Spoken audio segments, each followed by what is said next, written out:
এই ছোট্ট ভিডিওতে আজকে আপনাদেরকে শেয়ার করব আজকে আমার বউ ইতালিতে আসার পরেই আমাকে আজকে চাপটি খাওয়াবে। তো দেখব আজকের চাপটিটা কেমন হয়, আপনাদের সাথে শেয়ার করব। তো চলুন। ব্লেন্ডার করা শেষ আর এখানে আছে পেঁয়াজ, কাঁচামরিচ আর আদা রসুন বাটা। তো এটা একসাথে মিক্সড করে এখন বানানো শুরু হবে। তো দেখা যাইতেছে ভালোই হইতাছে। তো একটু পর রিভিউ হবে। তো চাপটি হয়ে গেছে।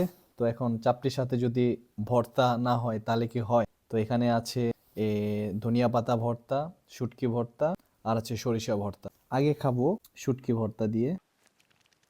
সেই সেই সরিষা ভর্তাটাও সেই হয়েছে। আর শেষে এটা হচ্ছে ধনিয়া পাতা ভর্তা।